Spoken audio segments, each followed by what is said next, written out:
பொதுவாக இங்க நிறைய பெண்கள் வந்திருக்கீங்க, அம்மாமார்கள் வந்திருக்கீங்க, நெத்தி நிறைய குங்குமத்தோடு தின்னூரோடு வந்து உட்கார்ந்துருக்கீங்க, குழந்தைகளோடு வந்து உட்கார்ந்துருக்கீங்க. ஏமா கருப்பு சட்டை போட்டுட்டு தீகாக்காரவங்க பெரியாருக்கு நீங்க கூட்டம் நடத்துறீங்க, நாங்க வந்து உட்கார்ந்து என்ன பண்றதுன்னு நிறைய பேர் நினைக்கலாம்.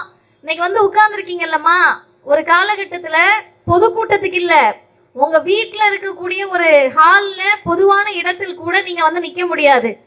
நம் வீட்டு சமையல் கட்டுக்குள்ள மட்டும் இருந்த நம்மள பொது வீதிகளில் அரசியல் மேடைகளில் ஏற்றி அழகு பார்த்த ஒரே தலைவர் அறிவுலக பேராசான் தந்தை பெரியாரும் இந்த இயக்கமும் தான்.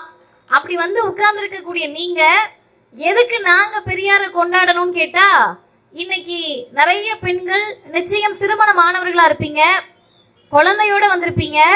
இந்த குழந்தையெல்லாம் வீட்டுல விட்டுட்டு வந்தா வீட்டையா பார்க்க மாட்டாருன்னு பாதி பேர் தூக்கிட்டு வந்திருப்பீங்க. அப்படி இருக்கப்ப நம்மளெல்லாம் பார்த்தாலே கேட்கறதுக்கு இந்த சமூகத்துல 2 கேள்விதான் இருந்துச்சு. ஒண்ணு, என்னம்மா கல்யாணம் ஆயிடுச்சான்னு கேட்பாங்க. கல்யாணம் ஆயிட்டா எத்தனை குழந்தைன்னு கேட்பாங்க. இன்னைக்கு வரைக்கும் பெண்களை பார்த்தால் என்னம்மா கல்யாணம் ஆயிடுச்சா, எத்தனை பிள்ளைங்கன்னு கேட்கக்கூடிய சமூகத்தில் என்னம்மா படிச்சிருக்கீங்க, எங்க வேலை பாக்குறீங்கன்னு கேட்ட தலைவர் அறிவுலக பேராசான் தந்தை பெரியார் மட்டும்தான். இந்த இயக்கம் மட்டும்தான். இந்த இயக்கத்தால் படித்தோம், கல்வி அறிவு பெற்றோம், வேலை வாய்ப்பை பெற்றோம், அரசியலில் நமக்கான பங்களிப்பை பங்கீடை பெற்றோம்.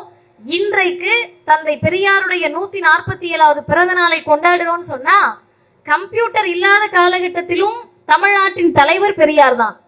கம்ப்யூட்டர் அறிமுகமான காலத்துல அதை போய் வியந்து ஐயா பார்த்த காலகட்டத்திலும் தமிழ்நாட்டை ஆளக்கூடியவர் தந்தை பெரியார் தான். இன்ஸ்டா இல்லாத காலத்திலும் அவர்தான் தலைவர்.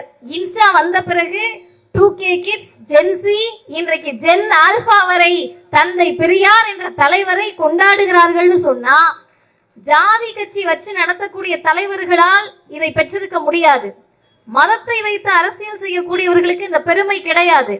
ஜாதி மதம் என்று இழிவான அரசியலை செய்யக்கூடியவர்கள் இன்றைக்கு அந்தந்த பகுதியோடு சுருங்கி விடுவார்கள். ஆனால் இன்றைக்கு லண்டன் ஆக்ஸ்போர்ட் பல்கலைக்கழகம் தந்தை பெரியாரை உச்சி முகர்ந்து கொண்டாடுகிறது.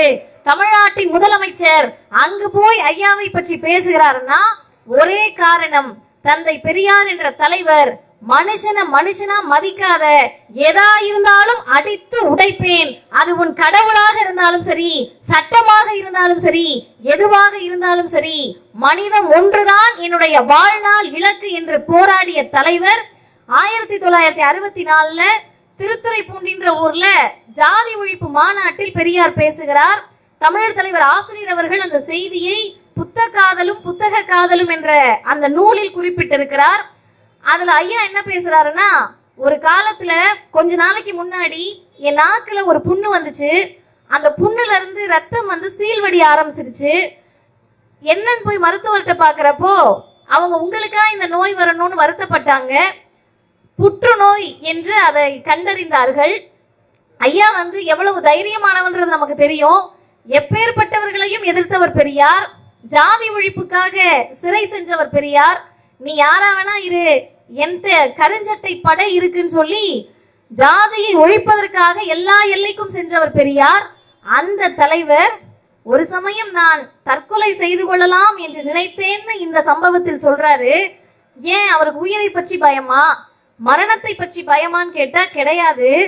நாக்குல புத்து வந்து ஒரு கால் நான் செத்துட்டா இறந்துட்டா கடவுள் இல்லைன்னு சொன்னதுனாலதான் ராமசாமி நாக்குல புண்ணு வந்து செத்தான்னு சொல்லிடுவாங்க. அதை இந்த முட்டாள் மக்களும் நம்பி விடுவார்கள் என்று தன்னுடைய கொள்கைக்கு, பகுத்தறிவு பிரச்சாரத்திற்கு இது ஒரு இடையூறாக அமைந்து விடுமே என்று சாவுகிற நேரத்தில் கூட, மறைகின்ற நேரத்தில் கூட, சாவின் விளிம்பில் இருக்கக்கூடிய நேரத்தில் கூட இந்த சமூகத்தினுடைய பகுத்தறிவை பற்றி சிந்தித்த ஒரே தலைவர் உலக வரலாற்றில் அறிவுலக பேராசான் தந்தை பெரியார் மட்டும்தான். 2025லே தந்தை பெரியாருடைய பணியை முடிப்பதற்கு 92 வயதில் தமிழர் தலைவர் ஆசிரியர் அழைக்கிறார். இன்றைக்கும் மனிதனை மனிதன் கொல்லக்கூடிய, பெத்த பிள்ளைய கூட ஜாதின்ற பேர்ல சாகடிக்கக்கூடிய ஆணவ படுகொலைகள் நடைபெறுகிறது என்று சொன்னால் பெரியார் இன்னும் வீரியமாக தேவைப்படுகிறார் என்று ஆசிரியர் விடுத்த அறிக்கைக்கு இணங்க இளைஞர்களே, பெண்களே, இன்னும் வீரியமாக முன்வாருங்கள். ஜாதியை ஒழித்து சமத்துவ சமூகத்தை தமிழர் தலைவர் ஆசிரியர் வாழக்கூடிய காலகட்டத்திலேயே பெரியார் உலகம் என்ற அந்த உலகத்தை அமைப்போம். வாருங்கள் வாருங்கள் என்று கேட்டு முடிக்கிறேன். நன்றி, வணக்கம். வாழ்க பெரியார், வளர்க பகுத்தறிவு.